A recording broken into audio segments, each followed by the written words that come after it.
Hello guys, welcome back তোমাদের favourite channel ওটাকু কোয়েস্টে। আজকে আমরা দেখব সেই ছেলেটার গল্প যে নিজের ভালোবাসার মানুষটাকে ফিরে পাওয়ার জন্য পা রাখে এই রহস্যময় টাওয়ারে। কিন্তু সে জানতো না এই টাওয়ারে ওঠার সাথে সাথে তার সামনে একে একে উন্মোচিত হতে চলেছে এমন কিছু রহস্য যা তার ধারণার থেকেও অনেক বেশি ভয়ঙ্কর। তো চলুন আর কোনো দেরি না করে শুরু করা যাক টাওয়ার অফ গডের গল্প। তো এই গল্পটা শুরু করার আগে আমরা এটা জেনে নিই যে এই দুনিয়ায় একটা টাওয়ার আছে যেটা যে কারো যে কোনো ইচ্ছা পূরণ করতে পারে। কিন্তু সেই টাওয়ার থেকে কিছু চাওয়ার আগে সেই টাওয়ারের ওপরে ওঠাটা জরুরি। আর যদি কেউ সেখানে উঠতে চায় তাহলে তাকে অনেক চ্যালেঞ্জের মধ্য দিয়ে যেতে হবে। আর এখান থেকেই আমাদের গল্প শুরু হয়। সবার আগে আমরা দেখি বাম নামের একটা ছেলেকে, যে সেই বিশাল টাওয়ারের নিচে বানানো একটা গুহায় থাকে। এখানে এই গুহাটা পুরোপুরি বন্ধ, এই কারণে বামের বুঝে আসছিল না সে সেখান থেকে বাইরে কিভাবে বেরোবে। সাথে সাথে তার কোনো আইডিয়াও ছিল না সে এখানে এলো কিভাবে, কারণ তার সব স্মৃতি মুছে গিয়েছিল। শুধু তার এতটুকু জানা ছিল যে তাকে যেভাবেই হোক এই গুহার ভেতর থেকে বাইরে বেরোতে হবে। এই কারণে সে সেই গুহায় রাখা কিছু পাথর তুলে একটা পাহাড়ের মতো বানিয়ে ওপরে ওঠে আর দেয়ালের ওপরে ছিদ্র করার চেষ্টা করে। কিন্তু এতে তার অনেক মুশকিল হচ্ছিল, কারণ এখন তার বয়স বেশি না। কিন্তু সে হার মানে না আর যেভাবেই হোক ওপরে একটা ছিদ্র বানিয়ে ফেলে। এবার যেই সেই ছিদ্রটা তৈরি হয় সেখান থেকে খুব তীব্র আলো আসছিল, আর তখনই সেখানে তার একটা মেয়েকে দেখা যায় যে প্রায় তার সমান বয়সেরই ছিল। সেই মেয়েটার নাম রেচেল, আর এবার সেও এই গুহার ভেতরে চলে আসে। এখানে তার আর বামের বন্ধুত্ব হয়ে যায়। সে বামকে জানায় যে এই গুহার বাইরে একটা খুব বড় টাওয়ার আছে আর সেখানে ওঠাটাই তার স্বপ্ন, কারণ সেখানে ওঠার পর তাকে আকাশে অনেক তারা দেখা যাবে, আর সে শুধু এটাই চায়। যদিও বাম এসব কিছুই চাইছিল না, কারণ তার একটা ভালো বন্ধু মিলে গিয়েছিল, সাথে সাথে গুহার ওপরে একটা ছিদ্র হয়ে গিয়েছিল যাতে তারা বাইরের দুনিয়া দেখতে পারত। সে বলে যে সে শুধু এখানেই থাকবে আর রেচেলও তার সাথে এখানেই থাকবে। কিন্তু কি হয়, রেচেল সেখান থেকে পালাতে শুরু করে আর বাম এটা দেখেও ফেলে আর তার পিছু নেয়। কিন্তু রেচেল অনেক দূর চলে গিয়েছিল। বাম তার কাছে এসে তাকে থামায় আর জিজ্ঞেস করে, তুমি কোথায় যাচ্ছ? এতে রেচেল জানায় তার স্বপ্ন এখানে থেমে থাকা নয়, বরং সেই টাওয়ারের ওপরে ওঠা, তাই সে এখানে থাকতে পারে না। বামের বুঝে আসছিল না সে কি করবে, কিন্তু তখনই সে দেখে রেচেল হঠাৎ সেখান থেকে ধীরে ধীরে গায়েব হতে থাকে। এখনও বামের কিছুই বুঝে আসেনি, ততক্ষণে বামের সামনে একটা গেট খুলে যায় যেখান থেকে একটা বিশাল হাত সোজা বামের দিকে আসছিল। সে সেই হাত থেকে বাঁচার চেষ্টা করে না, কারণ সে জানত তাকে এগিয়ে যেতেই হবে যাতে সে রেচেলকে খুঁজে পেতে পারে। আমরা দেখি এবার এখানে বাম একজন অদ্ভুত দেখতে ব্যক্তির সাথে দেখা করে। আসলে এই সেই টাওয়ারের গার্ডিয়ান। এখানে তার বামের নাম জানা ছিল, যা দেখে বাম শকড হয়, কিন্তু তারপর সে ভাবে যে হয়তো রেচেল তাকে তার নাম বলে দিয়েছে। এবার সে সেই গার্ডিয়ানকে রেচেল সম্পর্কে জিজ্ঞেস করে, কিন্তু এখানে গার্ডিয়ান বলে যে সে কিছুই বলতে পারবে না। যদি তার কিছু প্রশ্ন জিজ্ঞেস করতে হয় তাহলে তাকে সবার আগে টাওয়ারের ওপরে যেতে হবে, আর এটা এতটা সহজ কাজ না। এবার সে তাকে এটাও জানায় যে সামনে যে খাঁচা আছে তার অন্য পাশে একটা খুব বড় দৈত্য আছে, আর এটা সি মনস্টার, আর সেই দৈত্যের সামনে একটা কালো রঙের বল আছে। সে বামকে বলে, তোমাকে এই বলটা ধ্বংস করতে হবে, আর যদি তুমি সেই বলটা ধ্বংস করে দাও তাহলে তুমি এই ফ্লোর পার করে পরের ফ্লোরে পৌঁছে যাবে। আর এভাবে কিছু চ্যালেঞ্জ পার করার পর তুমি সেই টাওয়ারের ওপরেও পৌঁছে যাবে, তারপর তোমার প্রশ্নের উত্তর পেয়ে যাবে। কিন্তু বাম তার কথা শুনছে বটে, তবে সে বুঝে যায় এবার তাকে যে কোনোভাবেই সেই টাওয়ারের ওপরে যেতে হবে। এখানে সেই গার্ডিয়ান এটাও বলে এটা খুব ভয়ঙ্কর হতে চলেছে, যদি চাও তাহলে এই প্ল্যান ড্রপ করে দাও। কিন্তু ততক্ষণে বাম সেখান থেকে দৌড়ে সামনে সেই খাঁচার ভেতরে যেতে শুরু করে দিয়েছিল। ততক্ষণে সেখানে একটা মেয়ে আসে আর বামের মুখে কিক করে তাকে নিচে ফেলে দেয়। সে তাকে থামাতে চেয়েছিল, কারণ বাম এখনও অনেক কম বয়সী আর সেই সি মনস্টার সত্যি অনেক বেশি ভয়ঙ্কর। যাই হোক, সেই মেয়েটার নাম ইউরি, আর তার সাথে একটা ছেলেও ছিল যার নাম গোল্ড।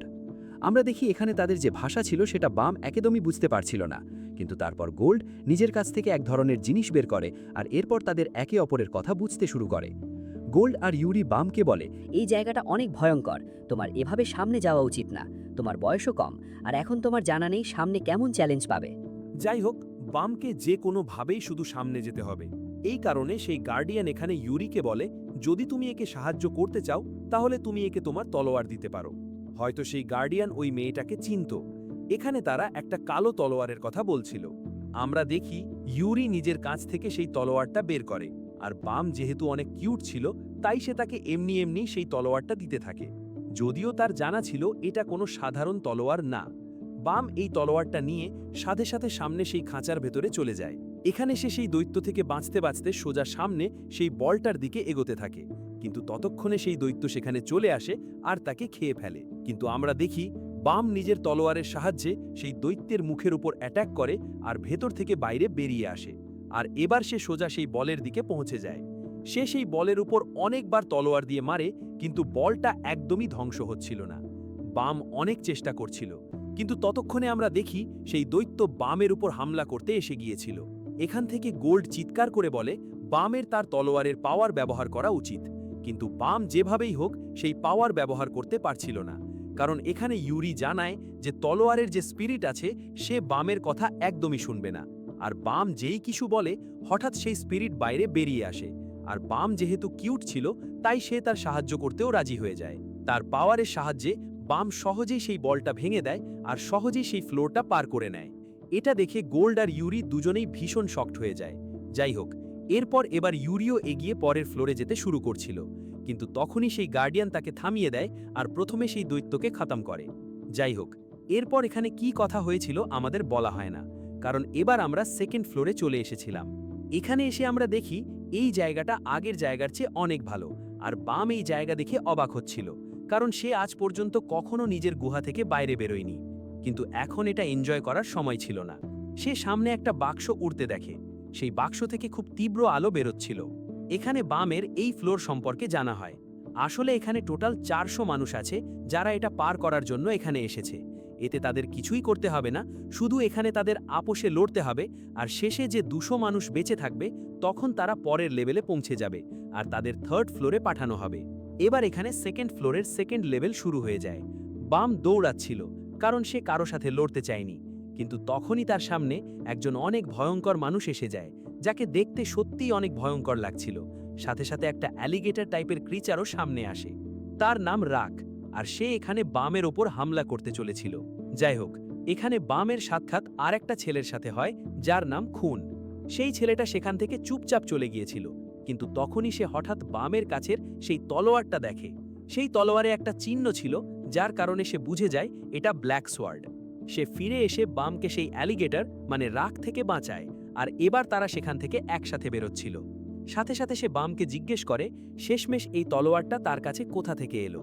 তো বাম তাকে সব সত্যি বলে দেয় যে এই তলোয়ার তাকে ইউরি নামের একটা মেয়ে দিয়েছে, আর সেটাও শুধু তার সাহায্যের জন্য, যাতে বাম যাকে খুঁজছে তাকে খুঁজে পেতে পারে। এই কথা শুনে খুন ভীষণ অবাক হয়ে যায়, আর সেও ডিসাইড করে সে বামকে নিজের সাথে আসতে দেবে। এবার তারা একসাথে সেখান থেকে এগোতে থাকে, তাদের শুধু এখানে বেঁচে থাকতে হবে। যাই হোক, যখন তারা সেখান থেকে এগোচ্ছিল তখন অন্যদিকে আমরা একটা মেয়েকে আর একটা মেয়ের সাথে লড়তে দেখি। সেই মেয়েটার কাছে একটা অদ্ভুত অস্ত্র ছিল, আর এই অস্ত্র সেই একই সিরিজের ভেতরে আসে যে সিরিজের ভেতরে বামের সেই ব্ল্যাক সোয়ার্ড আসে। যাই হোক, তারপর তাদের মধ্যে লড়াই চলতে থাকে, আর আমরা এখানে বাম আর খুনের কাছে ফিরে আসি। এখানে এসে আমরা দেখি এখন তারা বলে চেক করছিল যে টোটাল এখন কতজন লোক বাকি আছে, আর এখনও 250-রও বেশি লোক সেখানে ছিল। মানে তাদের এখনও আরও কিছু সময় এভাবেই লুকিয়ে থাকতে হবে। যাই হোক, এখানে খুন বামের তার অতীত সম্পর্কে জিজ্ঞেস করে। তো সে জানায় তার অতীত সম্পর্কে তার কিছুই জানা নেই, শুধু একটা বন্ধু আছে যার জন্য সে এখানে এসেছে। এটা শুনে খুন একটু অবাক হয়ে যায়, কারণ বামের এখনো কোনো বন্ধুই ছিল না। এই কারণে এবার সে বামের সাথে বন্ধুত্ব করে নেয়। বামও খুশি ছিল, কারণ খুন তার প্রথম বন্ধু। যাই হোক, এখানে খুন বামকে বোঝায় তুমি অনেক ভালো, তোমার এই জায়গায় সবার কথা মানার দরকার নেই। সাথে সাথে এই টাওয়ারের কিছু নিয়ম আছে, তোমার সেগুলো মানার দরকার নেই। তোমাকে নিজের ইচ্ছায় নিজের নিয়ম বানাতে হবে। কিন্তু তখনই তাদের ওপর রাক হামলা করে দেয়। কিন্তু যেই সে হামলা করে ততক্ষণে টাইম কমপ্লিট হয়ে যায়, আর 200 মানুষ সেখানে বেঁচে ছিল। সাথে সাথে এই অ্যানাউন্সমেন্ট হয় যে এখন যদি কেউ একে অপরের ওপর হামলা করে তাহলে তাকে ডিসকোয়ালিফাই করে দেওয়া হবে। এই কথা শুনে কেউই এবার কারো ওপর হামলা করছিল না। যাই হোক, আমরা এটাও দেখি যে ছেলে আর মেয়ের ফাইট চলছিল, যাদের কাছে সেই সিরিজের একটা অস্ত্র ছিল, তারা এবার হাত মিলিয়ে নিয়েছিল, কারণ সেখানে একজন ছেলে চলে আসে। সে তাদের বোঝায় লড়ে কোনো ফায়দা নেই। আর যাই হোক, এবার 200 মানুষ পূর্ণ হয়ে গিয়েছিল। আমরা এখানে দেখি আর একটা অ্যানাউন্সমেন্ট হয়, যার পর এবার তাদের 3 জনের টিম বানাতে হবে, আর যদি কেউ টিম না বানায় তাকেও ডিসকোয়ালিফাই করে দেওয়া হবে। আর এই 3 জনের টিম থার্ড ফ্লোরে যাবে। এই কথা শুনে সবাই শকড ছিল, কারণ এখনও তারা আপোষে লড়ছিল, আর এখন তাদের আপোষে বন্ধুত্ব করতে হবে। যাই হোক, বাম খুন তো আগে থেকেই বন্ধু হয়ে গিয়েছিল, কিন্তু তাদের আরেকজন কাউকে দরকার ছিল। তাই এখানে এবার তারা রাককে চুজ করে নেয়। কিন্তু রাক সেখান থেকে পালিয়ে যায়, কারণ তার কোনো স্ট্রং টিম পার্টনার দরকার ছিল। আমরা দেখি বাম আর খুন তার পিছু নেয় আর কিছুক্ষণ পরে তারা তার আগে এগিয়ে গিয়ে তাকে থামিয়ে নেয়। এখানে রাক বলছিল, না, কোনো দামেই আমি তোমাদের সাথে বন্ধুত্ব করব না, কারণ তোমরা লোকেরা দুর্বল। কিন্তু যখন খুন সামনে আসে তখন সে খুনকে সেখান থেকে দূরে ছুড়ে দেয় আর বামের ওপর হামলা করতে থাকে। বাম নিজের তলোয়ার ফেলে দিয়েছিল আর বলেছিল, যদি তুমি চাও তাহলে আমাকে মেরে দিতে পারো। যাই হোক, খুব সিম্পল ব্যাপার ছিল। যদি সে বামের ওপর হামলা করত তাহলে এই কারণে সে ডিসকোয়ালিফাই হয়ে যাবে। এই কারণে সেও থেমে যায়। এবার টাইম পূর্ণ হতে চলেছিল, এই কারণে এখানে খুন তক্ষুনি এগিয়ে এসে র্যাককে ধরে ফেলে, আর তখন বামও এগিয়ে র্যাককে ধরে ফেলে, যার কারণে যেই টাইম পূর্ণ হয় তারা তিনজনই বন্ধু মানা হয় আর থার্ড ফ্লোরে পৌঁছে যায়। এখানে র্যাক অনেক রেগেছিল আর সে বামকে বলছিল, আমাকে তোমার সাথে ফাইট করতে হবে। কিন্তু বাম বলে, না, এবার আমরা বন্ধু হয়ে গেছি আর একই টিমে আছি, এই কারণে আমি তোমার সাথে লড়াই করতে পারি না। যাই হোক, এবার আমরা দেখি সামনে একটা ছেলে এসে যায়, তার নাম লিও, আর সে এখানে এসে বলে, থার্ড ফ্লোরে আপনাদের স্বাগত। আর এবার থার্ড লেভেলও শুরু হতে চলেছিল, কিন্তু এটা শুরু করার আগে তাদের আরেকটা টেস্ট করতে হবে, কারণ অনেক লোক হয়ে গিয়েছিল আর তাদের আশা ছিল না যে পরের ফ্লোরে এত সব লোক আসবে। তাদের শুধু এই দেওয়ালের এই দিকে আসতে হবে। আর এখানে আমরা দেখি খুন ভাবছিল, জানি না কিভাবে বাম এই দেওয়াল পার করবে, কিন্তু বাম হাত ওপরে করে বলে, আমাকে এই দেওয়াল ধাক্কাই দেয়নি, আমি তো আগে থেকেই এই দিকে আছি। এটা দেখে সবাই শকড ছিল, সাথে সাথে লিও ভীষণ শকড লাগছিল, কিন্তু সে বলে, তুমি এই লেভেল পাস করে নিয়েছ। আর এবার বাম লিওর কাছে এসে বসে যায়। যাই হোক, এখানে লিও বামকে বলে, কেন না আমরা একটা শর্ত লাগাই, আমাদের শুধু এটা বলতে হবে সবার আগে টেস্ট কে পার করবে, আর যে জিতবে সে সামনের জনকে একটা প্রশ্ন জিজ্ঞেস করতে পারবে। বাম এতে হ্যাঁ বলে দেয়, আর এবার সে একটু মনোযোগ দিয়ে দেখে সেই মেয়েটার সম্পর্কে বলে, যার কাছে সেই সিরিজের তলোয়ার ছিল। আর বামের জবাব একদম সঠিক ছিল, কারণ সেই মেয়েটাই সবার আগে সেই টেস্ট পার করে। আমরা দেখি সেই দ্বিতীয় ছেলেটাও টেস্ট পার করে নেয়। এবার এখানে বাম নিজের প্রশ্ন জিজ্ঞেস করে, কিন্তু প্রশ্ন জিজ্ঞেস করার পর লিও জানায় তার সত্যি রেচেল সম্পর্কে কিছুই জানা নেই, আর তার সম্পর্কে সে কখনো শোনেওনি সে কে, নাই সে এখনো এখানে পার্টিসিপেট করেছে। যাই হোক, তখনই লিও নোটিস করে যে সামনে সেই ওয়াটার ওয়ালের ওপাশে একটা ছেলে সবাইকে সমস্যা দিচ্ছিল। আসলে সেই ছেলেটা চায়নি সে ডিসকোয়ালিফাই হোক, কারণ সে এই টেস্ট পাস করতে বলতে পারছিল না, এই কারণে সে নিজের বন্দুক তুলে নেয়। কিন্তু এখানে লিও নিজের ওয়াটার পাওয়ারের সাহায্যে তার ওপর হামলা করে, আর এই কারণে এবার সেই ছেলেটাকে এই কম্পিটিশন ছাড়তে হয়। আমরা দেখি এখানে বাকি লোকেরাও এই কম্পিটিশন পার করে নিয়েছিল। যত মানুষ এবার এই দিকে চলে এসেছিল তারা পরের ফ্লোরের দিকে এগোচ্ছিল। এটা রেড ডোর লেভেল হতে চলেছিল। এখানে এসে বাম দেখে ওপরে আকাশ আছে, কিন্তু বাম আজ পর্যন্ত কখনো আকাশ দেখেনি, এই কারণে সে খুনকে জিজ্ঞেস করে, শেষমেশ এটা কি? বামকে ওটা শুধু একটা ছাদের মতোই লাগছিল। সে বলছিল, এটা তো অনেক ভালো সিলিং, কিন্তু তারপর খুন তাকে বলে, এটা আকাশ। তো সে খুনকে জিজ্ঞেস করে, কি এখানে রাতে তারা দেখা যায়? কারণ সে সেগুলো দেখতে চাইছিল, কারণ আসলে রেচেলও এটাই চাইতো। কিন্তু এতে খুন জানায়, না, কারণ এটা আসল আকাশ না, বরং এটা কারোর পাওয়ারের সাহায্যে বানানো হয়েছে, এই কারণে এখানে রাত হওয়া মুশকিল। এবার পরের টেস্ট শুরু হয়, আর আমরা দেখি প্রতিটা টিমকে একে একে পাঠানো হচ্ছিল। এখানে বামের টিম এখনও বসেছিল আর এভাবেই ভাবছিল শেষমেশ এখানে কি হচ্ছে, কারণ সামনে একটা বল ছিল যাতে 10 মিনিটের টাইমার লাগানো আছে। তাদের জানা ছিল না শেষমেশ এই টাইমার কেন আছে। তখনই একজন লোক যে একদম বেলুনের মতোই সেখানে এসে বলে, আমার জানা আছে সামনে এই টেস্টে কি হতে চলেছে। এটা শুনে বাম তক্ষুনি জিজ্ঞেস করে, কি হতে চলেছে? তো এতে সে জানায়, এখানে ভেতরে গিয়ে হয়তো তোমাকে পরেশান করা হবে, আর যদি তুমি চিৎকার করো তাহলে তুমি হেরে যাবে, এই কারণেই এদের এই টাইমার লাগানো আছে। এখানে সে হঠাৎ খুন সম্পর্কে বলছিল, যেন খুনের ফ্যামিলি সম্পর্কে তার কিছু নলেজ আছে। আর যেই খুন তার কথা শোনে তক্ষুনি সে হঠাৎ তার ওপর হামলা শুরু করে দেয়, কিন্তু তারপর তাকে থামিয়ে দেয়, কারণ এখন তারা ওয়েটিং এরিয়াতে ছিল, আর এখানে কারোর সাথে লড়াই করলে তারাও ডিসকোয়ালিফাই হতে পারে। এবার টেস্টে তাদের পালা আসে। এই তিনজনই সেই জায়গার ভেতরে যায়, সেখানে তাদের টেস্ট সম্পর্কে বোঝানো হয়। এখানে অনেক দরজা ছিল, আর তাদের কাছে টোটাল 10 মিনিটের টাইম আছে। তাদের একটা দরজা চুজ করতে হবে। এবার তারা অবাক ছিল, কারণ এত কম টাইমে তারা কিভাবে সঠিক দরজা খুলবে, আর তাদের কাছে শুধু একটাই চান্স আছে। যদি তারা ভুল দরজা খোলে তাহলে তাদের ডিসকোয়ালিফাই করে দেওয়া হবে। ভাবতে ভাবতে এবার 5 মিনিটেরও কম টাইম বাকি ছিল। কারোর বুঝে আসছিল না কোন দরজা খুলবে, কিন্তু তখনই হঠাৎ র্যাক এগিয়ে যায় আর নিজের মর্জিতে একটা দরজা খুলে দেয়, আর সেটা কপালে একদম সঠিক দরজা ছিল। এরপর সেখানে যে মেয়েটা ছিল সে বলে, আসলে সব দরজাই সঠিক ছিল, শুধু এই টেস্ট এই কারণেই রাখা হয়েছে কারণ কিছু মেম্বার কুইক ডিসিশন নিতে পারে না, আর সামনের ফ্লোরে এটাই জরুরি হবে। সাথে সাথে সে খুনকে বোঝায়, তোমার টিমে যে টিম পার্টনার আছে তারা সবাই আলাদা, কিন্তু ভালো যে তারা তোমার টিম পার্টনার, কারণ যদি তুমি ডিসিশন না নিতে তাহলে এখনই ডিসকোয়ালিফাই হয়ে যেতে। যাই হোক, এবার তারা সেখান থেকে এগোয় আর পরের টেস্টের দিকে আসে। এখানে সিন চেঞ্জ হয় আর আমরা সোজা সেকেন্ড ফ্লোরে চলে আসি। এখানে আমরা একটা গ্রুপকে ফাইট করতে দেখি। আসলে সেই গ্রুপও এখানে এদের সবার সাথে এই কম্পিটিশনে পার্টিসিপেট করতে চাইছিল।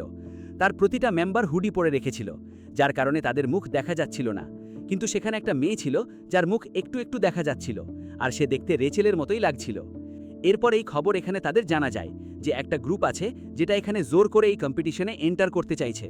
কিন্তু সেই গ্রুপের পারফরমেন্স দেখে তারা ডিসিশন নেয় যে হ্যাঁ, তাদেরও এগিয়ে যেতে দেওয়া হবে। এবার আমরা দেখি পরের টেস্ট শুরু হতে চলেছিল। টেস্ট একটু সিম্পল ছিল। সামনে একটা সিংহাসন রাখা ছিল, যার ওপরে প্রতিটা টিমের শুধু একজন মেম্বার বসতে পারবে। এবার যেই একটা টিমের মেম্বার তার ওপরে বসবে আর তার ওপর একটা মুকুট থাকবে, আর তাকে শুধু সেই মুকুট প্রোটেক্ট করতে হবে। বাকি যে দুজন মেম্বার থাকবে তারা অন্য টিমকে সেই মুকুট নেওয়া থেকে থামাবে।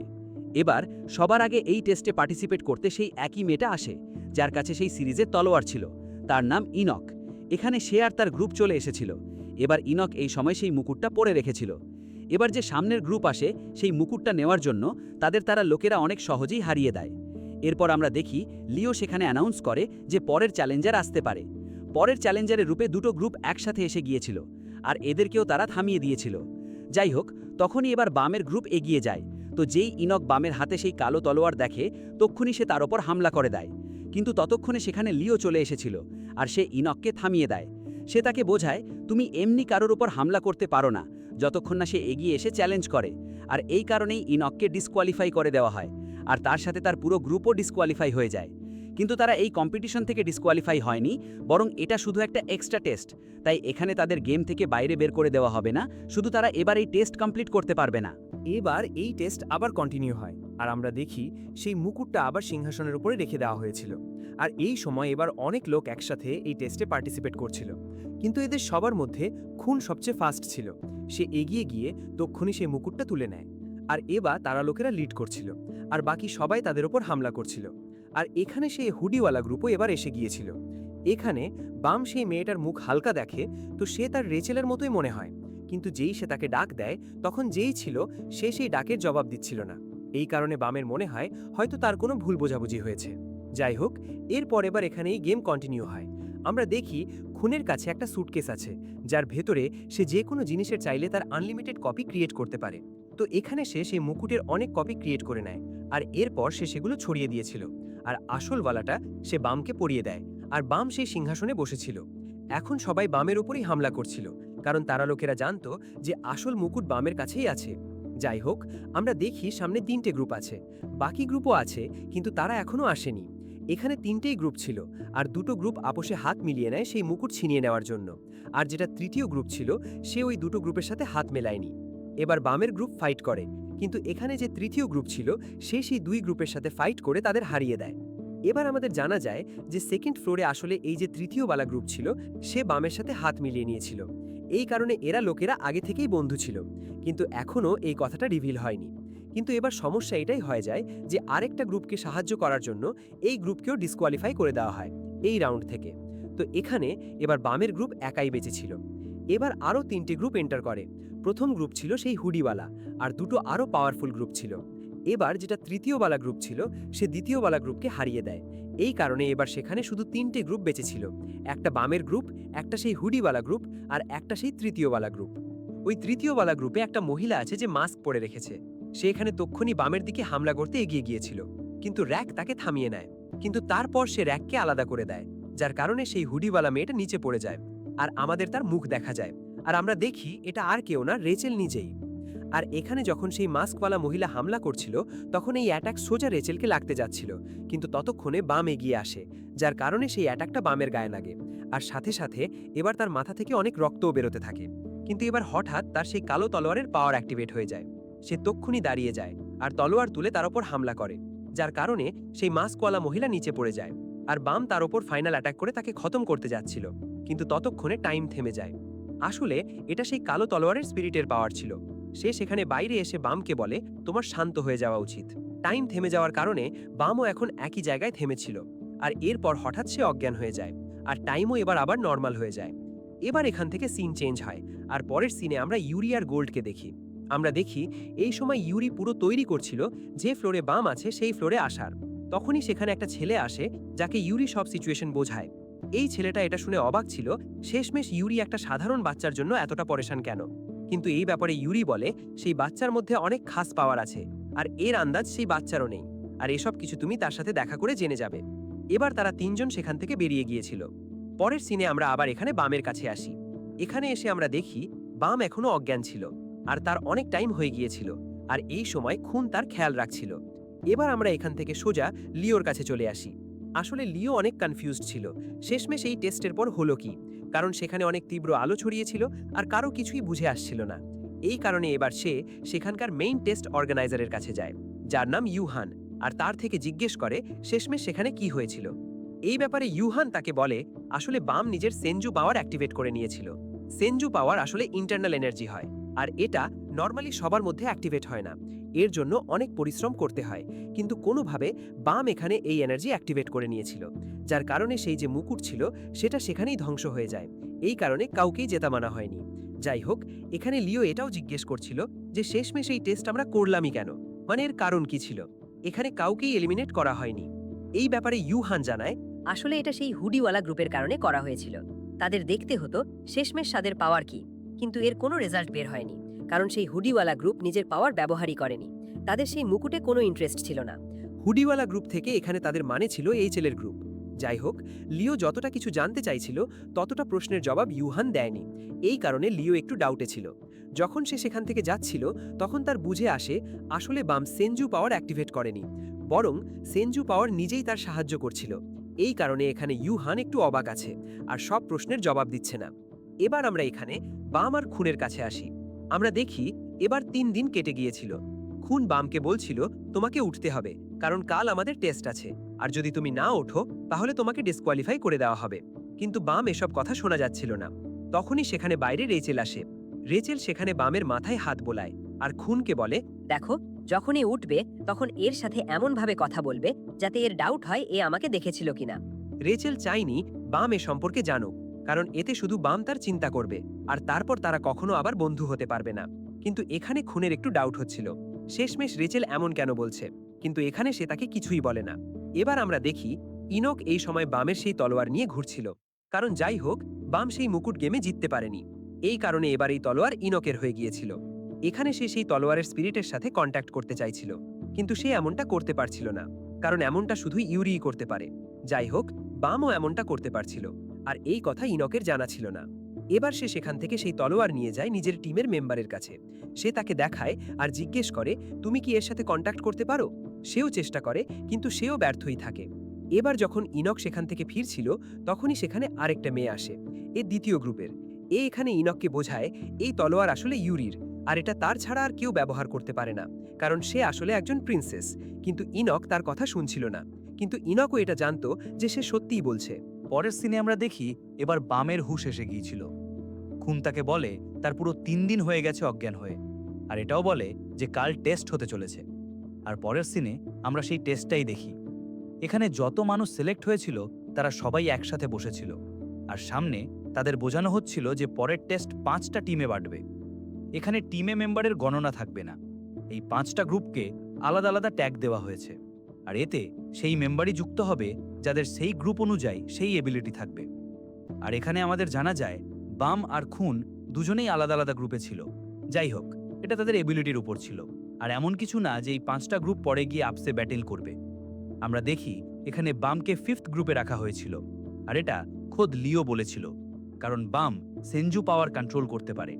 সেটা করেও দেখিয়েছিল, আর যেটা 5th গ্রুপ ছিল সেই সেনজু পাওয়ারের জন্যই বানানো হয়েছে।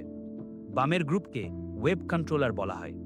যাই হোক, এখানে বামকে বলা হয় তাকে এখনো 2 দিন আরও রেস্ট করা উচিত, কারণ ওয়েব কন্ট্রোলার গ্রুপে সেনজু পাওয়ার শেখানো হবে, যার জন্য ইন্টারনাল এনার্জি খুবই জরুরি, যেটা বামের কাছে এখনো নেই। এবার বাম 2 দিন আরও রেস্ট করে। এবার যখন সে 2 দিন পর ওঠে তখন এখানে খুন আসে, যে তাকে বলে যে মেয়েটার সে সাহায্য করেছিল সে আসলে অন্য কেউ ছিল, রেচেল না। বাম এই ব্যাপারে দুঃখী ছিল, কিন্তু তখনই খুন তাকে কিছু কাপড় দেয় আর বলে, তখন তোমার চোট লেগেছিল যার কারণে তোমার সব কাপড় খারাপ হয়ে গিয়েছিল। এবার তুমি এই নতুন কাপড় পরতে পারো। আর যাই হোক, আজ থেকে তোমার গ্রুপের ট্রেনিং শুরু হতে চলেছে, তাই তোমার লেট হওয়া উচিত না। এখানে বাম সেই রুম থেকে বাইরেও গিয়েছিল যে রুমে রেচেল ছিল, কিন্তু বাইরে আলাদা নাম লেখা ছিল, কারণ রেচেল নিজেকে লোকানোর জন্য নিজের নাম বদলে নিয়েছিল। কিন্তু এখানে সে নক করতে যাচ্ছিল, কিন্তু তারপর সে ডিসাইড করে সে ভেতরে যাবে না। তার মনে হয়েছিল সত্যি এটা অন্য কেউ। এবার এখান থেকে সে চলে গিয়েছিল ক্লাসে যাওয়ার পর তার জানা যায় তার টিচারের নাম ইউগা। সেখানে যত মানুষ সিলেক্ট হয়েছিল তাদের মধ্যে শুধু একজনই ছিল যে এখনো পর্যন্ত কন্ট্রাক্ট সাইন করেছিল। আসলে সেনজু পাওয়ার কন্ট্রোল করার জন্য একটা কন্ট্রাক্ট সাইন করা হয়, যেটা তারা অন্য কোনো দুনিয়ার কোনো ক্রিচারের সাথে করেন। তো এখানে তিনি সবাইকে বলেন তাদেরও এই একই জিনিস করতে হবে। এবার এখানে আমরা বামকে দেখি যে অন্য দুনিয়ায় একটা খুব বড় জায়ান্ট স্নেক ক্রিচারের সামনে ছিল। যাই হোক, সেই ক্রিচারটা অনেক পাওয়ারফুল লাগছিল, আর সে কখনোই একটা বাচ্চাকে চুজ করতো না। কিন্তু তার বামের মধ্যে কিছু খাস জিনিস দেখা যাচ্ছিল, এই কারণে সে তার সাথে কন্ট্রাক্ট সাইন করার হ্যাঁ বলে দেয়। সেই স্নেক ক্রিচারের পাওয়ার এতটাই বেশি ছিল যের কারণে বাম সেখানে অনেক বেশি ক্লান্ত হয়ে গিয়েছিল। এমনটা লাগছিল যেন তার সব এনার্জি সেই কন্ট্রাক্টের মধ্যেই চলে গেছে, আর এবার সে অনেক উইক ফিল করছিল। যখন সে একটু ঠিক হয় তখন সে আশেপাশে দেখে যে বাকি সবার সাথে এসব কিছু হয়নি, সবাই নিজের নিজের কন্ট্রাক্ট সাইন করে নিয়েছিল। এবার তাদের ক্লাস এখানেই পূর্ণ হয়, তারা সবাই আবার ফিরে যাচ্ছিল। আমরা দেখি সেখানে একটা মেয়েও যাচ্ছিল।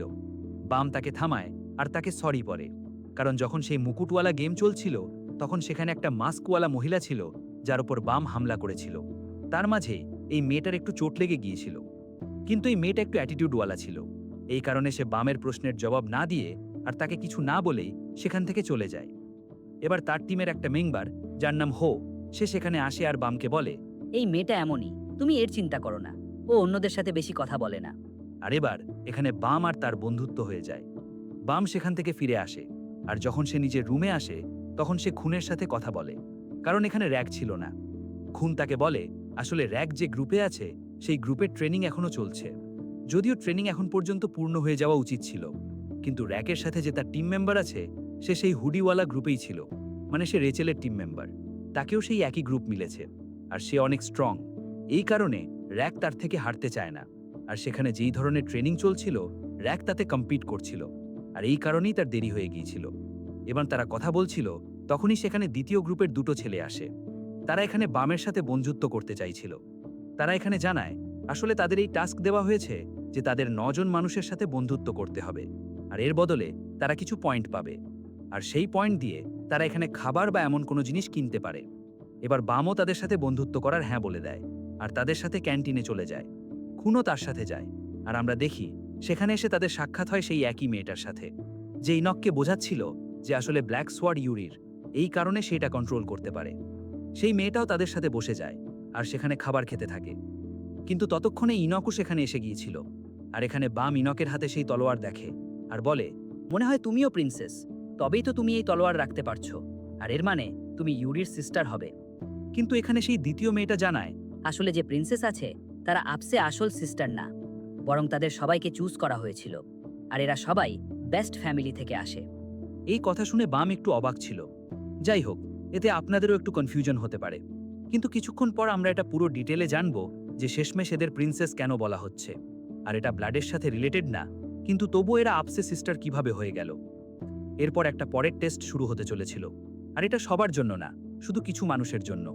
এখানে একটা খুব বড় এরিয়া ছিল, আর আমরা দেখি সেখানে কিছু ব্লক টাইপের গোলাকার জিনিস বানানো ছিল যাদের ওপর ফাইট হবে, আর আশেপাশে নিচে অনেক গভীর খাদ টাইপের জায়গা ছিল, আর যেই সেতে পড়বে সে ডিসকোয়ালিফাই হয়ে যাবে, শুধু এই গেম থেকে, পুরো গেম থেকে না। তো এখানে আমরা দেখি এখন সেই একই মেয়েটা ছিল যে ইনককে বোঝাচ্ছিল যে ইনকও এখানে এসে যায়। এবার ফাইট তাদের দুজনের মধ্যেই হতে চলেছিল। সেই মেয়েটা এটা জানতো যে আসলে ইনক প্রিন্সেস না। এবার এখানে তাদের ফাইট শুরু হয়, আর তখনই সিন চেঞ্জ হয়। পরের সিনে আমরা খুনকে দেখি। তাকে টাস্ক মিলেছিল যে তাকে যতটা বেশি সম্ভব সবার সম্পর্কে ইনফরমেশন বের করতে হবে। তাকে কিছু ইনফরমেশন মেলে, যেমন র্যাক নিজের ট্রেনিংয়ে অনেক ভালো পারফর্ম করছে, আর সেই দ্বিতীয় মেম্বার তাকেও হারাচ্ছিল। কিন্তু এখানে সে বাম আর রেচেলের সম্পর্কে ইনফরমেশন বের করার চেষ্টা করে, কারণ তাকে বাম সম্পর্কে আরও জানতে হতো, আর তাকে রেচেলের সত্যিটাও খুঁজে বের করতে হতো। কিন্তু সে দেখে সিস্টেমের ভেতরে বেশি কিছু ডিটেলস নেই। সেও এটা দেখে একটু অবাক ছিল, কারণ বাকি লোকেদের সম্পর্কে পুরো A to Z ডিটেলে লেখা ছিল। এরপর আমরা আবার ফাইটে ফিরে আসি, যেখানে আমরা দেখি এখনও ইনক আর সেই মেয়েটা লড়ছিল। আর লড়াই করতে করতে যে সামনেওয়ালা মেয়েটা ছিল সে বেশি শক্তিশালী প্রমাণিত হচ্ছিল, আর সে ইনককে সেখানে নিচে ফেলে দেয়। আর এরপর সে ইনককে জিজ্ঞেস করে, শেষমেশ তুমি কে? কারণ আমি জানি তুমি একজন আসল জাহাজ প্রিন্সেস না। জাহাদ আসলে সেই ব্যক্তি ছিল যে এই পুরো টাওয়ারে সবার আগে চড়েছিল। এবার প্রথমে ইনক জানায় সত্যিই সে প্রিন্সেস না, তার যে মা ছিলেন তিনি একজন প্রিন্সেস ছিলেন, আর সেই শুধু তাদের নাম রেখে নিয়েছে, কারণ তার নামও ইনকই ছিল। এবার এখান থেকে আমাদের পুরো গল্পটা জানা যায়। তো জাহাজ সেই ব্যক্তি ছিলেন যিনি টাওয়ারে সবার আগে চড়েছিলেন, আর তারপর এই টাওয়ারে যত মেয়ে ছিল যারা পাওয়ারফুল ছিল তাদের একটা অনেক শক্তিশালী এনার্জি দেওয়া হয়েছিল, যেটা অনেক পাওয়ারফুল একটা তাকত ছিল। আর এই পাওয়ার যাকে যাকে মিলেছিল তাকে এর দামও চোকাতে হয়েছিল। তাদের সাথে একটা শর্ত রাখা হয়েছিল যে তারা কখনোই নিজেদের জীবনে বিয়ে করতে পারবে না বা কোনো ছেলেকে পছন্দও করতে পারবে না। কিন্তু যে ইনকের মা ছিলেন তার কারো সাথে প্রেম হয়ে যায়, আর তারপর ইনক হয়। কিন্তু যখন এই কথাটা বাকি প্রিন্সেসদের জানা যায় তখন তাদের এতে খুব রাগ হয়, আর তারা ইনকের মাকে মেরে দেয় আর তাকে জ্বালিয়েও দেয়। এসব কিছু ইনকের সামনেই হয়েছিল। এই কারণে ইনক ডিসাইড করেছিল সে যে কোনোভাবে বাকি সব প্রিন্সেসের বদলা নেবে আর তাদের সবাইকে খতম করবে। যাই হোক, এই গল্পটা একটু স্যাড ছিল, কিন্তু ইনকের ধারণাও ঠিকই ছিল। শুধু এটা আলাদা ব্যাপার যে ইনকের মা কখনোই বদলার কথা ভাবেননি, আর তিনি একদমই খারাপ ছিলেন না। আর এই একই জিনিস তিনি ইনককেও শিখিয়েছিলেন। এবার সিন এখান থেকে চেঞ্জ হয়, আর আমাদের জানা যায় যে এদের ফাইটের পর দুজনেই ভালোই এনজয়েড হয়েছিল, কারণ এই লড়াই অনেক ভয়ঙ্কর হয়েছিল। এখন খুন এসব কথা বামকে বলছিলই, তখনই সেখানে সেই একই ছেলে আসে যাকে সেই টাস্ক মিলেছিল যে তাকে টোটাল 9 জনের সাথে ফ্রেন্ডশিপ করতে হবে, আর সে সেখানে এসে বামের সাহায্য মাংছিল। সে তাকে বলে, দেখো আমি ইনকের সাথেও ফ্রেন্ডশিপ করতে চাই, আর সেই দ্বিতীয় মেয়েটার সাথেও, কিন্তু ব্যাপার এটাই যে তারা দুজনেই দুশ্মন, আর যদি আমি কারো একজনের সাথে ফ্রেন্ডশিপ করি তাহলে দ্বিতীয় জনের সাথে করতে পারবো না, আর এতে আমার টাস্ক পূর্ণ হবে না। বাম সাহায্যের জন্য মেনে নেয়, আর এবার তারা সেই মেয়েটার কাছে যায়। তারা দেখে তার পায়ে চোট লেগেছিল, আর তার কাছে এখন কম পয়েন্ট বেঁচেছিল, কারণ যখন তার পায়ের ইলাজ করা হয় তখন এই কারণে তাকে কিছু পয়েন্ট হারাতে হয়েছিল। এখানে বাম নিজের পয়েন্ট থেকে তার জন্য কিছু খাবার নিয়ে এসেছিল, যার কারণে সে মেনে নেয় আর সেই ছেলের সাথে ফ্রেন্ডশিপ করে নেয়। এরপর তারা ইনকের কাছে আসে। ইনক ফ্রেন্ডশিপ করা থেকে তক্ষুনি মানাও করে দিয়েছিল, কিন্তু বাম এখানে তার জন্য অনেক টেস্টি কিছু নিয়ে এসেছিল, যার পর সে তক্ষুনি বন্ধুত্বের জন্য হ্যাঁ বলে দেয়। এবার এখান থেকে সিন চেঞ্জ হয়, আর আমরা আসি বামের ক্লাসে, যেখানে তাদের ট্রেনিং চলছিল। এখানে আমাদের জানা যায় যে সবাই কন্ট্রাক্ট সাইন করে নিয়েছে, কিন্তু কন্ট্রাক্ট সাইন করাটাই সবকিছু না। তাদের সেনজু পাওয়ার কন্ট্রোল করতে অনেক পরিশ্রম করতে হবে, কারণ এনার্জি কন্ট্রোল করা এতটা সহজ না। এখানে তারা পুরো প্র্যাকটিস করছিল। যাই হোক, সেই মেয়েটা হো যার সাথে বামের বন্ধুত্ব হয়েছিল, সে দেখে বেশ শক ছিল যে বাম অনেক ফাস্ট সেনজু পাওয়ার শিখছে। যদিও সে নিজেও অনেক পাওয়ারফুল, কিন্তু সেও এই পাওয়ার এতটা তাড়াতাড়ি শিখতে পারছিল না। যাই হোক, এর কারণ আর কিছু ছিল না, বরং সেই ছেলে যে আগে থেকেই কন্ট্রাক্ট সাইন করেছিল সে সেনজু পাওয়ার কন্ট্রোল করতে মাস্টার। এই কারণে সে বামের সাহায্য করছিল, আর বামও তার থেকে সাহায্য নিচ্ছিল। এরপর বাম তাকে কিছু খাবার জন্য দেয়। আমরা দেখি এবার এই মেয়েটা হো এর অনেক বেশি ডাউট হচ্ছিল। তার মনে হচ্ছিল বামের ভেতরে নিশ্চয়ই কিছু স্পেশাল ব্যাপার আছে, যার কারণে সে এই পাওয়ার শিখতে পারছে। কারণ কেউ যতই ভালোভাবে না কেন শেখায়, কিন্তু একে কন্ট্রোল করাটা নিজের ভেতরের কাবিলিয়তের উপর ডিপেন্ড করে। এরপর আমরা দেখি যখন হো নিজের রুমের ভেতরে ছিল তখনই কেউ গেট নক করে, আর বাইরে তার একটা চিঠি রাখা মেলে। সেই চিঠিতে কি কি লেখা ছিল এটা শুধু হোই জানতে পারে, আর এখান থেকে এই সিন চেঞ্জ হয়। আমরা দেখি আরেকবার সব মেম্বারকে একটা জায়গায় ডাকা হয়েছিল, আর এখানে তাদের কিছু ইনস্ট্রাকশন দেওয়া হচ্ছিল। এর আগে আমরা এটাও দেখি যে ইউহান লিওকে নিজের কাছে ডাকে, আর তাকে জানায় এবার পরের যে টাস্ক মানে টেস্ট হতে চলেছে তাতে লিও লিড করবে না। এর জন্য তিনি কুয়ান নামের একটা ছেলেকে ডেকেছেন। কুয়ান আর লিও দুজনেই সেম র্যাঙ্কে আছে, কিন্তু তবুও লিও শক ছিল। শেষমেশ ইউহান কুয়ানকেই কেন এই অপরচুনিটি দিলেন। এখন আমরা দেখি যখন সব মানুষকে সেখানে একত্র করা হয় তখন এখানে লিওই সবাইকে গেম বোঝাচ্ছিল। প্রথমে আমাদের জানা যায় যে রাক আর তার গ্রুপ মেম্বার যার সাথে সে কম্পিট করছিল তাদের দুজনকেই এই গেমে পার্টিসিপেট নিতে হবে না। তাদের আগে থেকেই এক ধরনের জেতা মানা হয়েছে, আর তাদের টাস্ক তাড়াতাড়ি পূর্ণ হয়েছিল, এই কারণে তাদের কাছে বেশি পয়েন্টও আছে। আর এখানে বাকি সবাইকে গেম বোঝানো হয়। এখানে দুটো ব্যাচ বানানো হয়েছিল, আর দুটো গ্রুপ ছিল, যেমন গ্রুপ এ আর গ্রুপ বি। এই দুজনের মধ্যে কম্পিটিশন হবে না, বরং আসলে কুয়ান তাদের মধ্যে একটা ব্যাচকে নিজের কাছে রাখবে, আর কুয়ানকে সেই ব্যাচ বাঁচাতে হবে একটা জায়গা থেকে দ্বিতীয় জায়গায় পৌঁছানোর জন্যে। আর ধরুন যদি গ্রুপ এ হয়, তাতে যত মেম্বার আছে তারা চেষ্টা করবে যেভাবেই হোক সেই ব্যাচ লুকিয়ে সেই অন্য জায়গায় নিয়ে যেতে।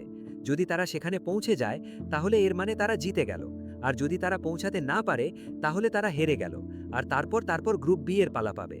যাই হোক, এবার বাম আর খুন দুজনেই আলাদা আলাদা গ্রুপে আছে। এবার এখানে সেই গেম শুরু করা হয়। প্রথমে গ্রুপ এ এর পালা ছিল, আর তাদের লিডার খুনকে বানানো হয়।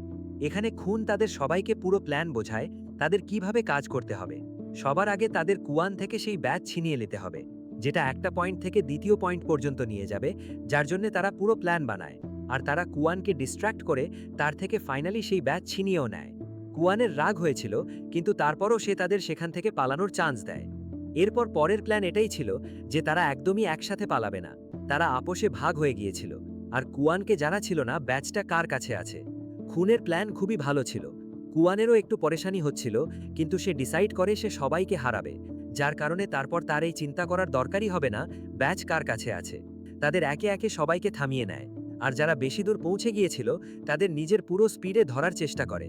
যাই হোক, দ্বিতীয় দিকে এই সময় লিও ইউহানকে বলছিল খুন এই টিমের লিডার, যদিও চায় তাহলে নিজের স্যুটকেস থেকে অনেক ক্লোন ক্রিয়েট করতে পারে সেই ব্যাচের, তখন আমরা আসল ব্যাচ চিনতে পারবো না।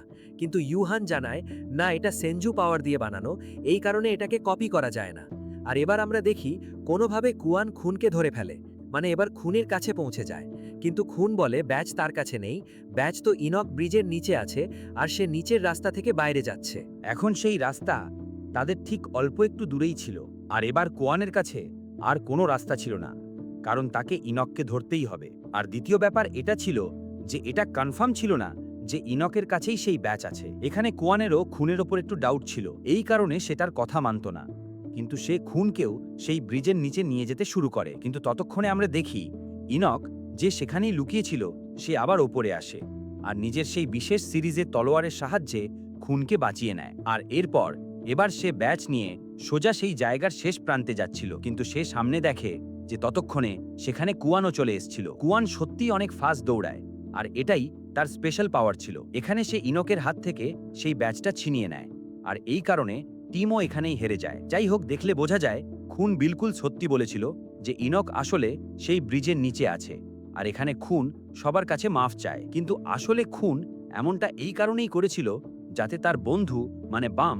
এগিয়ে যেতে পারে, আর সেই টাওয়ারে আগে পৌঁছতে পারে আর জিততে পারে। যাই হোক, এখানে সে এই কথা রিভিল করে না সে কেন এমনটা করেছিল, সে শুধু মাফ চায় যে সে একজন ভালো লিডার প্রমাণিত হয়নি। এরপর সেই সেকেন্ড রাউন্ড শুরু হয়, যাতে টিম বি এর পালা ছিল। আমরা দেখি এখানে প্রথমে লিডার চুজ করতে হবে যে সেই ব্যাচ নিজের কাছে রাখতে পারবে, আর এর জন্য সেই মেয়েটাকে চুজ করা হয় যার এখন ইনকের সাথে লড়াই হয়েছিল। তার নাম এন্ডরসি। আর আমরা দেখি এখানে তারা লোকেরা পুরো প্ল্যানিং করে এগোচ্ছিল, তাদের পুরো প্ল্যান বানানো ছিল, কিন্তু শেষে গিয়ে এন্ডরসি তাদের সবাইকে ধোকা দিয়ে দেয়। যাই হোক, এখানে বোঝা লাগবে যে আসলে তার ধোকা দেওয়া ঠিক, কারণ যদি তারা জেতে তাহলে তাদের গ্রুপ থেকে শুধু 4 জনকেই সিলেক্ট করা হবে, আর বাকি যে আগে 5টা গ্রুপ বানানো হয়েছিল তাদের সব গ্রুপের মেম্বার থেকে 2 জন করে চুজ করা হবে। যাই হোক, এটা পরে আমরা একটু ভালোভাবে বুঝবো। এখন এখানে এন্ডরসি তাদের শুধু ধোকা দিয়ে দেয়, আর সে বামকেও বোঝায় যে যদি সে রেচেলের সাথে এই টাওয়ারের উপরে পৌঁছতে চায় তাহলে তাকেও এমনটাই করতে হবে, কারণ শেষে খুব কম মানুষই সেখানে পৌঁছতে পারবে। বামের কিছুই বুঝে আসছিল না, আর সে চায়নি সে নিজের বন্ধুদেরই ধোকা দেয়, কিন্তু এন্ডরসি কারোর ওপরই দয়া দেখাচ্ছিল না, আর এবার বাকি লোকেরাও তার ওপর হামলা করতে শুরু করেছিল, যার সে উল্টো জবাবও দিচ্ছিল। শেষে কি হয়, হঠাৎ সেখানে হো চলে আসে, আর এখানে আমরা দেখি হো রেচেলকে ধরে রেখেছিল। হো এর রেচেলের লোকেশন জানা হয়ে গিয়েছিল, আর এখানে তার ওপর সে সেই ছুরি টানছিল। এই ব্যাপারটা যখন বাম দেখে তখন সে অনেক অবাক হয়, কারণ এও তার বন্ধু। তার বুঝে আসেনি শেষমেশ হো এমন কেন করছে। সে এগিয়ে যায় তাকে বাঁচাতে, কিন্তু এখানে কুয়ান এগিয়ে এসে বামকে ফ্রিজ করে দেয়, কারণ সে চাইছিল এই গেম আরো ইন্টারেস্টিং হতে পারুক। আমরা এখানে দেখি রেচেল যখন সেখান থেকে পালানোর চেষ্টা করছিল আর বাঁচার চেষ্টা করছিল, ততক্ষণে ভুলে হো তাকে ছুরি মেরে দেয়। তার সেই ছুরি লেগেই যায়। বাম এটা দেখে অবাক ছিল, সে তক্ষুনি সেই ম্যাজিক স্পেল ভেঙে এগিয়ে যায়, আর যে ম্যাজিক স্পেল কুয়ানে বামের ওপর ব্যবহার করেছিল সেই একই স্পেল এবার বাম হোয়ের ওপর করে, আর গিয়ে রেচেলকে ধরে নেয়। সে দেখে রেচেল অনেক বেশি ইনজার্ড, আর এখানে এবার হো নিচে পড়ে গিয়েছিল, আর সে নিজেও এটা বুঝছিল যে তার থেকে অনেক বড় ভুল হয়ে গেছে।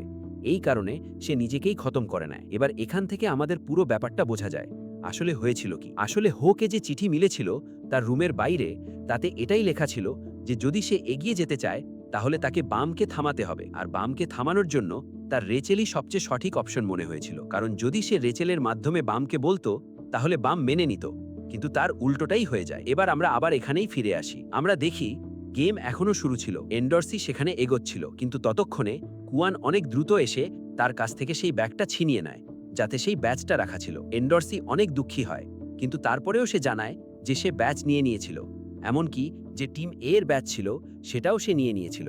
আর এরপর টিম বি এর জয় হয়ে যায়। এবার এখানে আমাদের আরেকটা জিনিস জানা যায় যে আগের গেমে, মানে যখন টিম এ এর পালা ছিল, তখন খুন কুয়ানের সাথে একটা ডিল করেছিল যে যদি সে কোনোভাবে তাদের লোকদের ধোঁকা দিয়ে দেয়, মানে তার জানা ছিল কতজন মানুষ সিলেক্ট হতে চলেছে, তো যদি সে ওদের ধরিয়ে দেয় তাহলে কি সে এগিয়ে যেতে পারবে। এই কারণেই কুয়ান তাকে হ্যাঁ বলেছিল আর 4 জন মানুষের পারমিশন দিয়ে দিয়েছিল। এই কারণে খুন অনেক ভেবেচিন্তে সবকিছু প্ল্যান করেছিল। তার নিজের গ্রুপেরও 4 জন মেম্বারকে এগিয়ে বাড়িয়ে দেয়, আর টিম বি এরও 4 জন মেম্বারকে এগিয়ে বাড়িয়ে দেয়। কিন্তু আরেকটা জিনিস জানা যায়, যেমন আমাদের জানা আছে হোকে যে চিঠি মিলেছিল, কিন্তু হোকে যে চিঠি মিলেছিল সেটা লিখেছিল খোদ খুন নিজেই। সে ইচ্ছাকৃত হোকে মোটিভেট করেছিল যে তাকে বামকে থামাতে হবে, কারণ সে জানতো হো আগে থেকেই অনেক চিন্তায় ছিল, কারণ যে ছেলে আগে থেকেই কন্ট্রাক্ট সাইন করে নিয়েছিল সে অনেক স্ট্রং।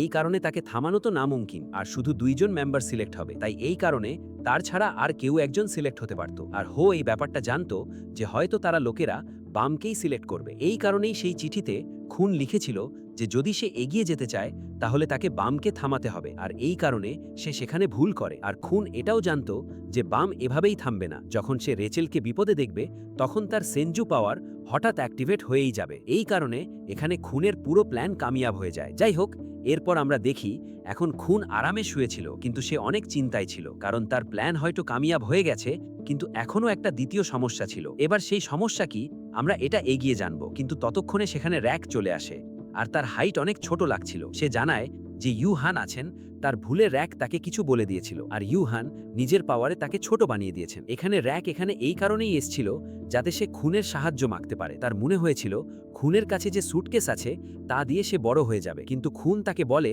যে তাতে এমন কিছু হয় না। এবার এখানে আমরা দেখি খুন এখন কেন চিন্তায় ছিল এই ব্যাপারটা সে র্যাকতে বলে। সে তাকে বলে যদিও বাম সিলেক্ট হয়ে গেছে, কিন্তু তার জানা ছিল না এতে রেচেল ইনজার্ড হয়ে যাবে, আর এখন রেচেল ইনজার্ড হওয়ার কারণে কোমাতে ছিল, আর তার মনে হচ্ছিল বাম এই কারণে এবার টাওয়ার ক্লাইম করবে না। কিন্তু র্যাক বলে চাই কিছুই হোক, আমরা তাকে জোর করে মানিয়ে নেব। খুনের মনে হচ্ছিল না বাম কোনো দামেই মানবে, কিন্তু তখনই সেখানে বাম আসে আর সে বলে রেচেল এখনও কোমাতে আছে, কিন্তু আমাকে টাওয়ার ক্লাইম করতেই হবে যাতে আমি টাওয়ারের উপরে গিয়ে তাকে বাঁচাতে পারি। এই কথা শুনে খুন শক ছিল, কিন্তু সে তার প্রমিস করে যে সে যতটা বেশি সম্ভব তার সাহায্য করবে, যাতে বামও খুশি ছিল। যাই হোক, এখানে বাম এটাও বলে এখন হোয়ের সাথে দেখা করার জন্য যেতে হবে, কারণ হোয়ের মৃত্যু হয়ে গিয়েছিল, কিন্তু সবাই এখনও তার কবরের কাছে ফুল চড়ানোর জন্য আসছিল। এখানে বামও চলে এসেছিল, যদিও হো যা কিছু করেছিল তারপর তার যাওয়া উচিত না, কিন্তু বাম তাকে মাফ করে দিয়েছিল, কারণ বাম জানতো যদিও হো যা কিছু করেছিল, কিন্তু এটা তো একটা সাধারণ ব্যাপার। যদি হোয়ের এগিয়ে যেতে হতো তাহলে তাকে বামকে থামাতেই হতো, আর যদি বামও এগিয়ে যাওয়ার কথা ভাবছে তাহলে তাকে হোকে হারাতেই হতো। এটা নর্মাল ব্যাপার ছিল। তারা এরা সেখানে পৌঁছায় আর দেখে বাকি সবাই সেখানেই ছিল, এমনকি এখন রেচেলও সেখানে এসেছিল। রেচেল কোমা থেকে বাইরে এসে গিয়েছিল, এখন সে শুধু একটু ইনজার্ড ছিল, এই কারণে সে এগিয়ে যেতে পারছিল না। এখানে সে বামকে বলে আমি তোমাকে এই কারণেই একা ছেড়ে চলে গিয়েছিলাম, কারণ আমি টাওয়ার ক্লাইম করতে চাইছিলাম, আর এই কারণেই আমি তোমাকে কিছুই বলিনি। এই কারণে সে এটাও বলছিল যদি বাম চায় তাহলে তার সাথে ফ্রেন্ডশিপ শেষ করে দিতে পারে, কারণ এবার সে আগেরওয়ালা রেচেল নেই। কিন্তু বাম তাকে বলে দেখো, তোমার কারণেই আজ আমি এখানে আছি, আর আমার এত সব বন্ধু হতে পেরেছে, কিন্তু সবসময় মনে রেখো আমার সবচেয়ে প্রথম ফ্রেন্ড তুমিই। এই কারণে আমি তোমার উপর একদমই রাগ না, আর টাওয়ার ক্লাইম করাটা তোমার ইচ্ছা ছিল, আর ভালো যে তুমি এটা ফলো করলে, যে তুমি এখানে এলে, আর এই কারণেই আমি এখানে আসতে পারলাম। এই কথা শুনে রেচেল অনেক শকড ছিল, আর মাফ চাইতে চাইতে কাঁদতে শুরু করে দিয়েছিল। যাই হোক, এরপর এবার আমরা একটা অন্ধকার জায়গায় চলে আসি, যেখানে আমরা মাস্টার ইউগাকে দেখি। তিনি এই সময় নিজে থেকেই কিছু বিড়বিড় করছিলেন, আসলে তিনি কারুর সাথে কথা বলছিলেন। তখনই সেখানে ইউহান আসেন, আর তার কথা শুনে বলেন আচ্ছা, তো তুমি এই প্ল্যান করছো? মাস্টার ইউগা বলেন আমাকে যে দামেই হোক সেই সিরিজ সোর্ড নিতেই হবে। আসলে এখানে তিনি ইনকের সেই তলোয়ারের কথা বলছিলেন। আর তিনি এটাও বলছিলেন তাদের ইনককে খতম করতে হবে। ইউহানও এবার হ্যাঁ বলেন। আসলে তারা লোকেরা এমনটা এই কারণেই প্ল্যান করছিলেন, কারণ আমাদের জানা আছে ইনক একজন প্রিন্সেসের মেয়ে, আর প্রিন্সেসের বিয়ে করা মানা ছিল। এই কারণে তারা ইনককেও খতম করতে চাইছিলেন, যাতে তাদের এই টাওয়ারের রুল ভাঙা না হয়। আর এই ব্যাপারে ইউহানও হ্যাঁ বলে দেন, আর বলেন আমি এতে পুরো সাহায্য করে দেব। আর এবার যে পরের টেস্ট হতে চলেছিল, তারা লোকেরা তাতেই এসব প্ল্যানিং করছিলেন যে কিভাবে তাদের ইনককে খতম করতে হবে। যাই হোক, এরপর লিও ইউহানের কাছে আসে আর জানায় হোয়ের কাছে একটা চিঠি ছিল। এই কথা শুনে ইউহানও ইমপ্রেসড ছিলেন, কারণ এটা যারই প্ল্যান হোক সেটা একটা কামালের প্ল্যান ছিল। যাই হোক, আমরা দেখি এবার সব পার্টিসিপেন্ট, মানে যত মানুষ সিলেক্ট হয়েছিল তাদের সবাইকে ডাকা হয়, আর এখানে পরের টেস্টের পালা হয়। সবাইকে জানানো হচ্ছিল, কিন্তু সবার আগে তারা বলেন যে এই ব্যাপারে রেচেল পার্ট নিতে পারবে না, কারণ তাকে ডিসকোয়ালিফাই করা হচ্ছে। এর কারণ সিম্পল ছিল যে তার পায়ে চোট লেগেছে আর সে কিছুই করতে পারবে না, আর যদি সে অংশ নেয়ও তবুও সে হারবেই। কিন্তু এখানে সবাই এটা বুঝছিল, সাথে সাথে খুনও জানতো যদি রেচেল এগিয়ে না যায় তাহলে বামও ডিমোটিভেটেড হয়ে যাবে। এই কারণে সে এগিয়ে এসে ইউহানকে বলে, কিন্তু কোনো তো তালিকা হবে। যার ওপরে ইউহান বলেন, হ্যাঁ, একটা টেস্ট নিয়ে আমরা তাকে এগিয়ে যেতে দিতে পারি, কিন্তু এই টেস্ট এতটা সহজ হবে না, আর শুধু একজন মেম্বারই হতে পারবে যে রেচেলকে প্রোটেক্ট করবে, কারণ টেস্ট অনেক বড় হতে চলেছে। বাম তক্ষুনি দাঁড়িয়ে যায় আর বলে, এই কাজ আমি করব। এবার এই টেস্ট একটু বড়, আর এটা কয়েক পার্টে ডিভাইডেড। সবাইকে আলাদা আলাদা কাজ পাবে, তাই তাদের পুরো ডিটেলে এই টেস্ট বোঝানো হয়। যাই হোক, এবার এই টেস্ট শুরু হয়ে যায়। আসলে একটা বল আছে যা পানির ভেতরে আছে। সেই বলের ভেতরে রেচেল আর বাম থাকবে। রেচেল কিছুই করতে পারবে না, তাই বাম তাকে প্রোটেক্ট করবে। পানির ভেতরে অনেক বিপদ আছে, কারণ যেটা ওপরের জায়গা মানে জমিন, সেখানে একটা কুইন ফ্লাওয়ার টাইপের জিনিস আছে যেটা তাদের ওপরে টানবে আর এরা পাস হয়ে যাবে। কিন্তু সেখানে অনেক ডিম আছে, আর যদি তাদের ওপরে টানা হয় আর সেই ডিমরা তাদের সাথে ফাইট করে তাহলে তারা মারা যাবে। কিন্তু সেই ডিমদের খতম করার জন্য একটা গ্রুপ সেখানে থাকবে যারা তাদের আগে লড়াই করবে। এবার পানির ভেতরে তারা ততক্ষণ পর্যন্ত বেঁচে থাকতে পারবে যতক্ষণ না তারা পানির দৈত্য থেকে বাঁচতে পারবে। আর সেই দৈত্য একটা বুল মনস্টার, যেটা সেখানে আসবে, কিন্তু তার সেখানে আসতে টাইম লাগবে। আর যদি বাকি লোকেরা এতক্ষণে সেই বুল মনস্টারকে খতম করে দেয় তাহলে এরা পুরোপুরি সেফ। এবার তৃতীয় বিপদ আসে, সেখানে থাকা সেলস। যদিও এগুলো এতটা বেশি ক্ষতিকর না, কিন্তু এরা অনেক সংখ্যায়, এই কারণে এদের থেকেও বিপদ আছে। তাই এদের থামানোর জন্যও আরও গ্রুপ বানানো হয়েছে। আর এরপর এবার এই টেস্ট শুরু হয়ে যায়। এগিয়ে আমরা দেখি যে রাক আছে আর তার যে গ্রুপ আছে তারা সবাই ওপরে ছিল, মানে সেই গবলিনদের এরিয়ায় তাদের সাথে লড়ার জন্যে। তারা সবাই পুরোপুরি তৈরি ছিল সেই সব গবলিনদের খতম করার জন্যে। এখানে নিচে তাদের গ্রুপে একটা ছেলে এই সময় সেই বুল মনস্টারের সাথে ফাইট করছিল, কারণ বুল মনস্টার তার রাস্তায় এসে গিয়েছিল। কিন্তু যে বুল মনস্টার ছিল সে তার উপর একদমই মনোযোগ দিচ্ছিল না, কারণ সে এতটাই বেশি স্ট্রং ছিল যে তাকে হারানো তার কথাই না। এই কারণে সেই বুল মনস্টার এখানে থেমে টাইম নষ্ট করতে চাইছিল না। সে এগিয়ে যায়, আর কিছুক্ষণ পর সেই ছেলেটা তার পিছু করছিল, ততক্ষণে সেই বুল মনস্টার সেখান থেকে গায়েব হয়ে গিয়েছিল। এবার তৃতীয় দিকে আমরা আসি। কিছু মানুষ সেই সেলসদের সাথে লড়ছিল। তখনই আমরা দেখি বুল মনস্টারকে ইনক দেখে নেয় আর তার পিছু ছুটে যায় তাকে খতম করার জন্যে। কিন্তু বুল মনস্টার আবার কোথাও গায়েব হয়ে গিয়েছিল। তখনই সেখানে এন্ডরসিও এসে যায়, আর তাদের দুজনের মধ্যে একটা শর্ত হয় যে তারা দুজনেই বুল মনস্টারকে খুঁজবে, আর যেই সবার আগে তাকে খতম করে দেবে সে জেতা মানা হবে। ইনামের রূপে, যেমন যদি ইনক জেতে তাহলে এর বদলে এন্ডরসি পুরো জীবনের জন্য তার সেবক বনে যাবে, কিন্তু যদি এন্ডরসি জেতে তাহলে ইনককে নিজের সেই সিলিজওয়ালা তলোয়ার তাকে দিতে হবে। এই ব্যাপারে তারা দুজনেই মেনে নেয়।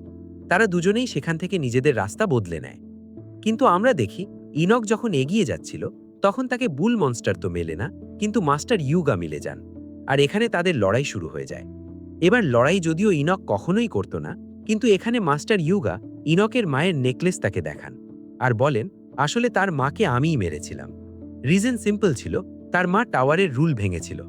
এই কথা শুনে ইনক অনেক বেশি শকড ছিল আর তার প্রচণ্ড রাগ হয়েছিল। এবার তাদের মধ্যে লড়াই শুরু হয়, কিন্তু মাস্টার ইউগা আগে থেকেই একটা র্যাঙ্কের মেম্বার, মানে যেভাবে ইউরি একজন প্রিন্সেস, তো তিনিও একটা আপার র্যাঙ্কের।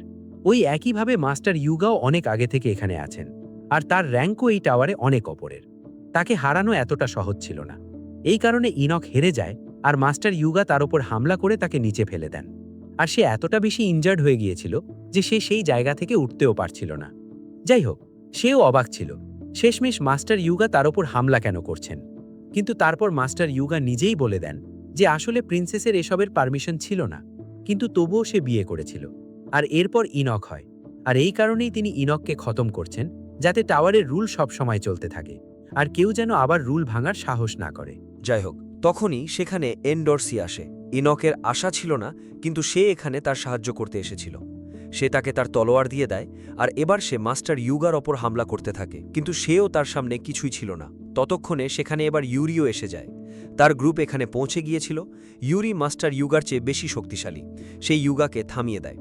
যাই হোক, আমাদের জানা যায় যে আসলে শুধু ইউরি এখানে এসেছিল, আর যে গোল্ড আছে আর বাকি যে অন্য ছেলে আছে তারা এই সময় সেখানে ইউহানের সাথে দেখা করতে এসেছিল। তারা ইউহানকে জানায়, আমরা এখানে মাঝখানে হঠাৎ এই কারণেই এসেছি, কারণ আমাদের কালো তলোয়ার ফেরত চাই। ইউহান এতে মেনে নেয়, আর আমরা এগিয়ে দেখি যে ইউরি আর মাস্টার ইউগার ফাইট চলছিল। ইউরি তাকে খতমই করতে যাচ্ছিল, তখনই সেখানে গোল্ডের ফোন আসে। সে বলে মাস্টার ইউগাকে খতম করার দরকার নেই, যার ওপর ইউরি মেনে নেয়। কিন্তু পরে মাস্টার ইউগা তার সব কাজের সাজা মেলে আর তিনি মারা যান। যাই হোক, এখান থেকে এবারে সিন চেঞ্জ হয়, আর আমাদের বলা হয় যে ইউরি আসলে ব্ল্যাক সোর্ডের জন্য না, বরং বামের জন্য এখানে এসেছিল। এরপর এই সিন চেঞ্জ হয়, আর আমরা আসি বাম আর রেইচেলের কাছে। এখানে আমরা দেখি রেইচেল একটু টেনশনে ছিল, কিন্তু বাম বলে তার চিন্তা করার দরকার নেই। এবার তার কাছে অনেক বন্ধু আছে যারা তার জন্য লড়ছে, আর এবার সে আগের চেয়েও বেশি স্ট্রং হয়ে গেছে। তার কাছে সেনজু পাওয়ার আছে, এর সাহায্যে সে সেই বুল মনস্টারকেও থামিয়ে দেবে। এখন আমরা দেখি সেখানে সেই বুল মনস্টার এসে গিয়েছিল, যেটা তাদেরই দিকে হামলা করছিল। এখানে আমরা এগিয়ে দেখি এখন ইউরি ডিসিশন নেয় যে সে এগিয়ে গিয়ে বামের সাহায্য করবে, কিন্তু তখনই ইনক তাকে থামিয়ে দেয় আর বলে যদি ও সেখানে যায় তাহলে এতে বামকে এলিমিনেট করে দেওয়া হবে, তাই তার সেখানে যাওয়া উচিত না, কারণ বাম নিজেই সেই বুল মনস্টারের সাথে লড়তে পারে। এবার ইউরির তাদের ওপর ভরসা ছিল, এই কারণে সে একটা জিনিস দেয় আর বলে বামকে বলে দিও আমি এখানে এসেছিলাম, আর আমি তার 77th ফ্লোরে অপেক্ষা করব। এরপর এবার সে এখান থেকে চলে যায়। এবার আমরা এখানে দেখি বাম যখন সেই বুল মনস্টারকে দেখে, তখন সে তক্ষুনি সেই ওয়াটার বাবল থেকে বাইরে এসে তার সাথে ফাইট করা শুরু করে দেয়। বামের কাছে সেনজু পাওয়ার ছিল, আর তাকে যে কোনো দামেই রেইচেলকে বাঁচাতে হবে, এই কারণে সে সেই বুল মনস্টারের সাথেও লড়ে যায় আর তাকে খতমও করে দেয়। আমরা দেখি সে ইনজার্ড হয়ে গিয়েছিল, এই কারণে সোজা এসে সেই বাবেলের ওপর পড়ে যায়, কিন্তু রেইচেল তাকে ধরে নেয়। বাম অনেক খুশি ছিল যে সে ফাইনালি এই কাজটা পূর্ণ করে নিয়েছে, আর সে এই টেস্ট পাস করে নিয়েছে। এরপর আমরা দেখি সেখানে ওপরে সেই কুইন ফ্লাওয়ার অ্যাক্টিভেট হয়ে যায়, আর এরা ওপরে আসতে শুরু করে। বাইরের ডিমরাও খতম হয়ে গিয়েছিল। বাম এই কারণে অনেক খুশি ছিল, কিন্তু তখনই হঠাৎ রেইচেল তাকে সেখান থেকে ধাক্কা দিয়ে সেই বাবল থেকে বাইরে পানির ভেতরে নিচে ছুঁড়ে ফেলে দেয়। বাম এই জিনিসটা দেখে অনেক বেশি অবাক ছিল, কারণ তার কিছুই বুঝে আসছিল না। সে ভাবাই বন্ধ করে দিয়েছিল, কিন্তু রেইচেলের মুখে এখন একটু খুশি ছিল। এবার এখানে আমাদের জানা যায় যে রেইচেল শুরু থেকেই এই প্ল্যানিংই করছিল।